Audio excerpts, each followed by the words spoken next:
ओम शांति।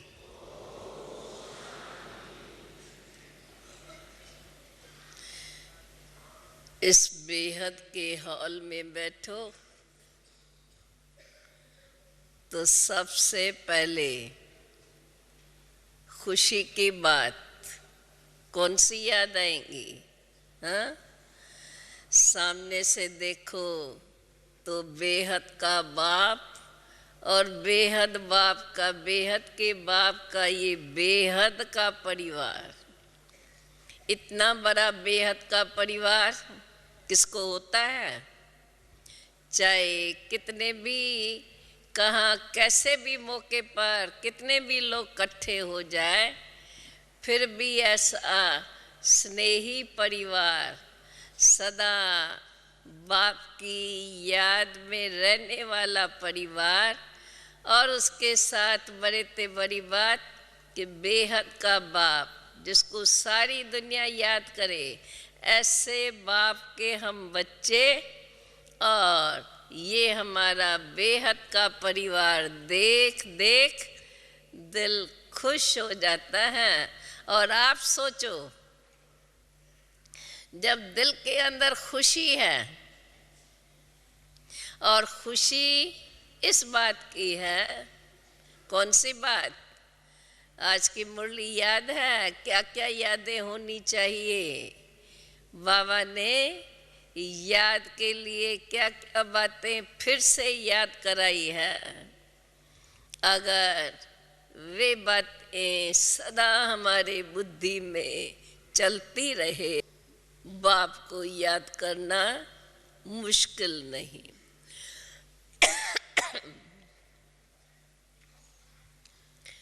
आज का विषय मेहनत को मोहब्बत में परिवर्तन करना। आज भाइयों ने बहुत अधिक तरफ ले लिया है।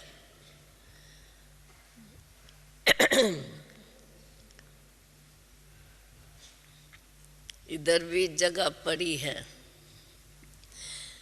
अच्छा, आज का विषय है मेहनत को मोहब्बत में परिवर्तन करना। आप सभी यहाँ बैठे हुए मोहब्बत में मग्न है या मेहनत करने वाले? क्या कहेंगे? सबका एक जगह पर आकर के इकट्ठा होना, बाप के पास पहुंच जाना, ये मोहब्बत का सबूत या मेहनत का? और जब आप सब यहाँ बैठे हैं तो अभी बाप को याद करने की कोई मेहनत करनी पड़ती है? हाँ? अधिकतर हर एक अपने अनुभव में यही बताता है कि जब मधुबन में आते हैं याद बड़ी सहज हो जाती है, कोई मेहनत नहीं करनी पड़ती है। कब इस बात पर ध्यान दिया होगा? अगर देते रहेंगे तो मधुबन में याद सहज क्यों होती है? क्योंकि सबका बुद्धि योग एक ही तरफ है, अर्थात स्वयं का, हर एक का स्वयं का बुद्धि योग एक बाप के तरफ ही है। आते ही है बाप से मिलने, भले स्थानीय बाप का है। बाप ने यह स्थान बनाया ही है बच्चों को सर्व पुरानी दुनिया से, सर्व बातों से बुद्धि योग हटा करके और अपने साथ नई दुनिया में ले जाना। भले बाप हमें नई दुनिया में भेजता है, परंतु पुरानी दुनिया से तो हमको साथ ले जाता है ना। और जबकि हमें सदा ये याद रहे कि हम बाबा के साथ वापस अपने घर जा रहे हैं, अथवा बाबा हमें नई दुनिया स्वर्ग में ले जाएगा। स्वर्ग याद आने से नरक की सब बातें भूल जाती हैं। हमें तो याद है जब हम शुरू में यज्ञ में आए, यह बात भी अभी कहने में आती है, लेकिन उस समय तो हमारे जीवन में ये सब नेचुरल बातें रही। जैसे सुना छोटेपन में आए, भले हम लोग छोटेपन में आए, कोई तो माताएं भी आई ना, ऐसे तो नहीं खाली हम छोटे ही आए, माताएं भी थी, कुछ भाई भी थे। बल समर्पित जीवन में भाई अधिक नहीं चले, केवल माताएं और हम बहनें छोटे ही थे। परंतु जो भी उस समय आए, जब बाबा को देखा, देखने से ही नेचुरल निश्चय ऐसा हो गया, जो भी आए। मुझे तो यहाँ तक याद है उस समय किसको भी ये मेहनत नहीं करनी पड़ी कि भगवान है या नहीं है। निश्चय करने के लिए भी शुरू में किसको भी मेहनत नहीं करनी पड़ी। और यही मुख्य बात जब बाबा के सामने आए, भले किन्हों को साक्षात्कार भी हुआ और सबको साक्षात्कार नहीं हुआ, परंतु बाबा को देखने से, जैसे आज की मुरली थी ना, नजर से निहाल, आज की है ना मुरली सुनी है आज की मुरली? जिन्होंने हाथ उठाओ, मेजॉरिटी है। तो नजर से निहाल, बस बाबा की दृष्टि पड़ी और अपनी सुध बुध भूली। केवल अपनी ही नहीं, परंतु सारी पुरानी दुनिया की सुध बुध भूली। अभी ये कहने में आता है कि उस समय निश्चय किया, परंतु उस समय एक ऐसा भाव बन गया जैसे कि हम बाबा के ही है, अथवा बाबा ही हमारा बाप है, और हम फिर से आके अपने बाप के पास पहुंच गए। इसी कारण एक धक से पुरानी दुनिया के सर्व नाते टूट गए। बल अभी के समय और उस समय में अंतर है। अभी आप सब पुरानी दुनिया में रह रहे हैं, पुरानी दुनिया में के संपर्क में जीवन को बिता रहे हैं, परंतु ये तो अपने अंदर दिल की बात है। जब अपने अंदर दिल में किसी की लगन लग जाती है, तो लगन में सदा मन के अंदर उनकी याद बनी रहती है। और उस याद में, उस लगन को तोड़ने के लिए अगर कोई कुछ भी करता है, तो लगन ऐसी चीज़ है जो कोई भी बात सामने आती रहेंगी तो उसको पार करता ही जाएगा। उसको मेहनत नहीं मानी जाएंगी, परंतु वह लगन जिसको मोहब्बत शब्द कहा जाए, जिस मोहब्बत में, उस लगन में जो भी परिस्थिति आएगी, परिस्थिति के पर ध्यान नहीं जाएगा, परंतु लगन के तरफ बुद्धि योग होने के कारण उसको कैसे पार करते जाएं, करते ही जाएंगे। जैसे अभी भी आपको चक्रधारी बहन ने समझाया ना कि जो लक्ष्य है, अगर लक्ष्य के तरफ हमारा पूरा ध्यान है तो लक्ष्य के तरफ हम चलते रहेंगे। जो भी बीच में बातें आती जाएंगी उसको क्रॉस करते ही जाएंगे। जैसे कहाँ भी जाना होता है, विशेष रूप से पहाड़ी पर जाते हैं तो कितनी सीन सीनरियाँ बीच में आती है। सीन सीनरियों को देखा भी जाता है, परंतु चलते जाएंगे, जहाँ पहुँचना होगा वहाँ जा कर के पहुँचेंगे। इस लगन में बाबा से हमारी प्रीत जुटी रहे और उस प्रीत से हम सर्व बातों को भुला दें। मुख्य बात है प्रीत तो जुट गई, परंतु प्रीत के साथ साथ जो भी और बातें हैं उन सब को भूल जाना, यह भी हमारे बुद्धि में पक्का याद रहना चाहिए कि और सब तरफ के से हमें अपना बुद्धि योग हटा देना है। भल ये तो समझते हैं शरीर है, उसके लिए हमें कर्म करना है, परंतु शरीर निर्वाह के लिए कर्म इंद्रियों से कर्म करते रहें। बाबा भी हमें समझाते हैं, उसको आप सेवा समझ के कर्म करो, लेकिन बुद्धि का योग। जब हमारे अंदर बाप के प्रति बाप की महानता हमारे अंदर स्पष्ट है और उस महानता के साथ साथ जो हमें बाप से प्राप्ति है, आज संसार में भी कोई हमें आपातकाल के समय, ज़रूरत के समय कोई थोड़ी भी मदद करता है तो उसकी भी याद बनी रहती है। और ये तो दुखमय दुनिया, कलयुगी दुनिया, ऐसी दुनिया में बाबा हमें सदा सुखों की दुनिया में ले जाता है। भल वो भविष्य की बात है, लेकिन यहाँ जब हमें बाबा बताते हैं स्वर्ग ऐसा है, स्वर्ग ऐसा है, और हम लोगों का भी सुना हुआ तो है ही ना।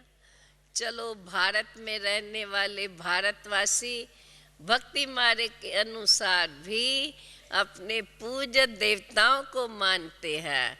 उनकी जीवन कहानियाँ जो भी शास्त्रों में लिखी हुई हैं वो सुनते और उन भावनाओं में तो रहते ही है ना। जब वे बातें भी हमारी सुनी हुई है और मानी हुई है कि वे ऊंच है, और फिर जब बाबा हमें बताते हैं कि अब मैं तुम्हें नई दुनिया में स्वर्ग में ले जाने के लिए आया हूँ, स्वर्ग क्या है, कैसा है, वहाँ हमारी जीवन कैसी बनेगी, अगर उन बातों को हम अपने मन के अंदर याद करते रहें। आज भी बाबा ने कहा कि हमारे अंदर ये याद बनी रहे, हमें कौन मिला है, हमें पढ़ाने वाला कौन है। पढ़ाने वाला वो हमारा बाप भी है, शिक्षक भी है और सतगुरु भी है, परंतु बाप कौन सा बाप है? साधारण लौकिक बाप तो नहीं ना, जो एक केवल मुझे या अपने 2-4 बच्चों को जन्म दिया है। ये बेहद का बाप, विश्व का पिता, और विश्व का पिता भी वो जो सर्वशक्तिमान है, जिसकी शक्ति महान है, गाई हुई है, जिसके लिए हम मानते हैं कि वो सर्व की सर्व मनोकामनाएं पूर्ण करने वाला है। अगर ये महानता हम अपने दिल के अंदर बार बार याद करते रहें, बाबा ने हमें कितनी यादों के तरीके बताए हैं। हम अपने बाबा ने हमें स्वमान की याद दिलाई है, बाबा ने हमें हमारे अनादि स्वरूप की याद दिलाई है, हमारे आदि स्वरूप की याद दिलाई है। जो जो यादें बाबा ने हमें दिलाई है, अगर उन बातों को हम याद करते रहें, हमें ध्यान इस बात पर देना है कि उठते बैठते चलते फिरते मन के अंदर हमारी क्या क्या ख्यालात चलती हैं। क्योंकि ये जो पुरानी बात है, पुरानी आदत, हम तो कहेंगे पुराने ज़माने की, क्योंकि हमारे लिए अब ये नया ज़माना अर्थात अब ये पुरुषोत्तम संगम युग है। तो संगम युग दुनिया वालों के लिए नहीं है। दुनिया वाले तो अपने को कलयुग में मानते हैं और हम अपने को संगम युग पर अनुभव करते हैं।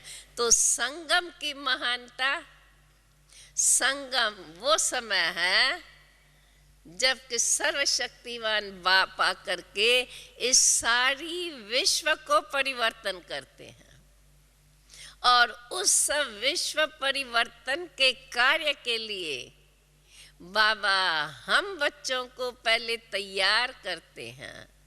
पहले हमारे में वो परिवर्तन जो हमारे में नवीनता आवे। नवीनता कौन सी? अर्थात जो पुरानी दुनिया की रस्में है, रीत है, बल्कि जो पुराने अनेक जन्मों के मेरे संस्कार हैं, उन सर्व बातों का परिवर्तन मुझे स्वयं में करना है।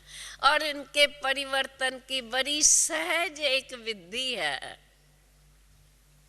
जैसे माना जाता है जब मनुष्य शरीर छोड़ता है और दूसरा नया जन्म लेता है, तो नया जन्म लेने के बाद उसको अपना पुराना जीवन याद रहता है, उसको पता है। भले संस्कार उस पूर्व जन्म के कर्मों के अनुसार बना हुआ है, परंतु उसको ये तो स्मृति नहीं है न कि मैंने पूर्व जन्म में क्या किया है। स्मृति भूल जाता है और जो बात सामने आती है, जो माँ बाप सिखाते जाते हैं वो सीखता जाता है, जो देखते जाते हैं वो करता जाता है। इसी प्रकार से जब हम बाबा के पास आते हैं और बाबा के लिए हमारे अंदर यह निश्चय है, हम ये पहचान है कि हमें तो वो ही भगवान अब मिला है। भगवान मेरा बाप है, अर्थात मैं भगवान का बच्चा हूँ। जब ये बात हमारे अंदर में निश्चय में आ जाती है तो हमें साथ साथ अपने अंदर जब ये जागृति आती है, अब मेरा भगवान के पास नया जन्म है। जब हम अपने को नया जन्म में समझते हैं तो नया जन्म माना पुराना खत्म। भले ये बड़ी एक महीन बात है, हमारे अंदर अनेक जन्मों के संस्कार भरे हुए हैं, परंतु उन संस्कारों को जैसे जैसे हमारे अंदर विचार आएंगे या जो कुछ देखेंगे, अगर पुरानी दृष्टि से देखते हैं तो फिर विचार भी उसी रीति से चलता है। अगर पुरानेपन को देखते हुए हम अपनी लगन में मग्न हैं और हमें ये याद रहे कि अब हम भगवान के बच्चे हैं, जो बाबा ने हमें सिखाया है उसी के अनुकूल ही हमें अपने जीवन में कर्म करना है। ये हमारे अंदर दृढ़ता बन जाने के कारण समझो मन में कोई विचार आएगा भी, परंतु सदा बाबा की बातें याद रहेंगी तो उन विचारों को हम परख सकेंगे कि ये विचार श्रीमत के अनुकूल नहीं है। बाबा ने हमें ये नहीं कहा है।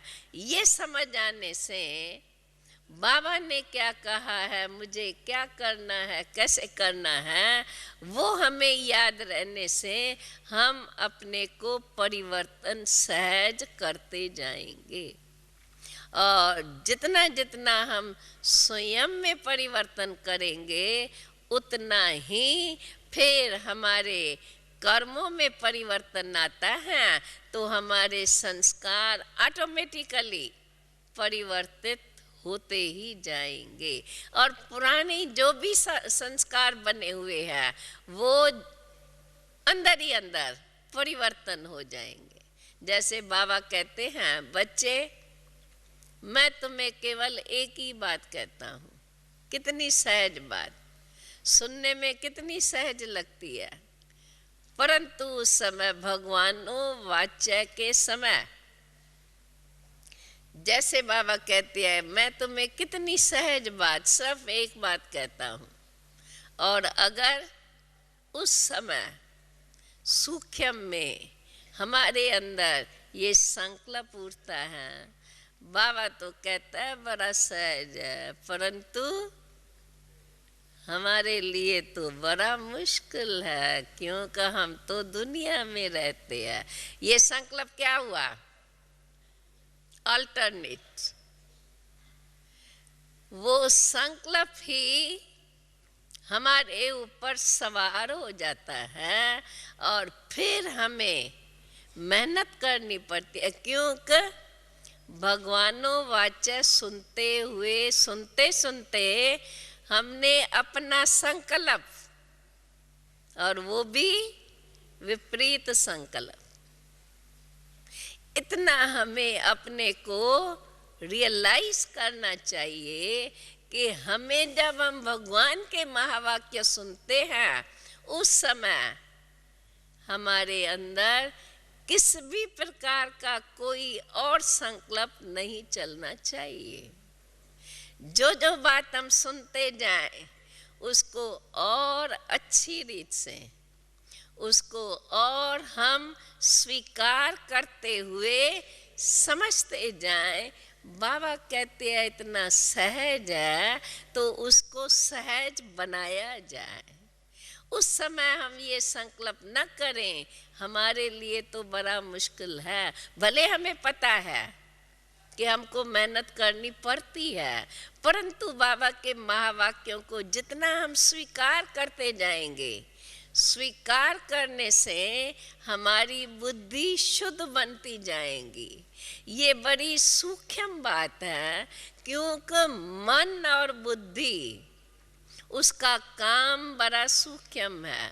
देखो मन कितने में काम करता है, आंखें देखती है, जो कुछ देखते हैं मन अपना चिंतन शुरू कर देता है। भले आप उस पर उसको कहो या न कहो, परंतु मन का काम शुरू हो जाता है। तो हमें बाबा आत्मा की नॉलेज इसलिए देते हैं कि मैं आत्मा हूँ, अति सूक्ष्म। एक तरफ तो मैं अति सूक्ष्म आत्मा हूँ, ये मन बुद्धि मेरी ही चेतन शक्ति है, जिस पर मेरा ही जो मैं हूँ जैसी हूँ, अर्थात अनादि रूप में मैं आत्मा शुद्ध हूँ, पवित्र हूँ, उस परमात्मा पिता के साथ रहने वाली हूँ। इस दुनिया से परे ते परे घर में परम धाम में रहने वाली हूँ। तो जो मेरे उस समय के संस्कार है, अर्थात जो मैं उस समय जैसा मेरा स्वरूप है, वो मैं अपना याद करते हुए उसी बात को अंदर में पक्का करूं, तो फिर जो भी हम सुनते जाएंगे अथवा कोई भी संकल्प उठेगा तो उसको हम उसी अनादि स्वरूप की शक्ति से सहज परिवर्तन कर सकेंगे। परंतु इस बात की हमें अंदर पूरी रियलाइजेशन चाहिए कि वास्तव में जो मेरा स्वरूप है वो ही अभी मुझे संगम पर इस जीवन में उन्हीं स्वरूप के अनुकूल ही अपने लक्षण बनाने हैं और उन्हीं लक्षणों से हमें ये कर्म करना है। तो ये बात अगर हमारे मन के अंदर याद रहे तो जो भी बाबा हमें समझाते जाएंगे उसको हम उसी प्रकार स्वीकार करेंगे कि बाप हमें वही बनाने चाहते हैं जो मेरा वास्तविक स्वरूप है। आत्मा के नाते से मैं उस स्वरूप में शुद्ध हूँ। और जब हम पहले सृष्टि मंच पर आती है आत्माएं, तब भी हम सतो प्रधान स्वरूप में हैं। तब हमें सतो प्रधान प्रकृति मिलती है, सतो प्रधान सृष्टि है। उस समय मेरा स्वरूप दैवी गुण संपन्न है। ये दोनों स्वरूप बाबा हमें इसलिए याद दिलाते हैं कि जो बात हम भूल गए हैं वो याद आने से हमारे पुरुषार्थ में तीव्रता आएंगी कि हमें वो ही बनना है। इसलिए हम सदा उन्हीं बातों को याद करते रहें जो बातें बाबा ने हमें याद दिलाई है, और इसलिए ही दिलाई है। आज भी बाबा ने कहा ना, अपने को हमेशा समझो हम कल्प पहले भी अथवा कल्प के हम विजयी है, तो फिर तुम माया पर विजय पा सकेंगे। बल्कि माया तुम्हारे सामने आएगी नहीं, क्योंकि मन के अंदर सदा वो बात याद है। उसी के कारण मन सदा शुद्ध विचार करते रहते हैं। जितना जितना हम अपने अंदर, हमारे अंदर जितना शुद्ध चिंतन चलता रहेगा, बाबा हमें रोज रोज क्यों आकर के पढ़ाई पढ़ाते हैं। बल कोई समझते हैं ये तो वही बात है, चलो नॉलेज को हमने सुना है, हमें समझ में है, बुद्धि में समझ है, परंतु उस समझ को जब तक हमने पूर्ण रूप से अपने कर्मों में नहीं लाया है, तब तक तो वो बात हमें याद रखनी ही पड़ेगी। और बाबा भी हमें इसलिए बार बार सुनाते हैं कि सुनते सुनते सुनते वही हमारे विचार हो जाए, हमारे संकल्प श्रीमत के अनुकूल बन जाए, तब फिर हमारे कर्म भी श्रीमत के अनुकूल रहेंगे और हमारे संस्कार सहज परिवर्तित हो जाएंगे। इसलिए अगर हम सदा एक तरफ बाप की लगन में मग्न, अर्थात बाप के प्रति अटूट प्रेम, बाप से हमारा ऐसा स्नेह हो जैसे लौकिक में किसके साथ स्नेह होता है, तो उसके लिए सर्व बातें जो उसको पसंद, अपनी पसंदी भी वो बना लेते हैं, क्यों हमें उसके साथ चलना है। तो अगर ये बात भी हम याद रखें, बाप को जो पसंद है वो ही मुझे करना है, वो ही मुझे सोचना है, वो ही मुझे बोलना है, तब तो हम बाप के भी प्यारे बन जाएंगे। और जब हम बाप के प्यारे बन जाते हैं तो ऑटोमेटिकली बाप की आशीर्वाद हमारे पे बनी रहती हैं। वैसे भी माना जाता है भगवान की आशीर्वाद तो मनुष्य को कितना ऊंचा बना देती हैं, और हमें बाबा के कितने वरदान मिलते रहते हैं। एक एक वरदान को अगर हम याद रखें और उस वरदान के अनुकूल हम अपने विचारों को चलाते रहे, विचार है सारा मदार हमारे संकल्प पर। जितना हमारे संकल्पों में शुद्धि आती जाएंगी, उतना ही हमारे बोल, हमारे कर्म श्रेष्ठ बनते जाएंगे। इसलिए हमारा ध्यान ओम शांति दादी जी पहुंच गई है। हम भी यही इंतज़ार करते रहे, दादी जी पहुँचे और आप सबसे दादी जी की मुलाकात हो। दादी को आगे कुर्सी चाहिए।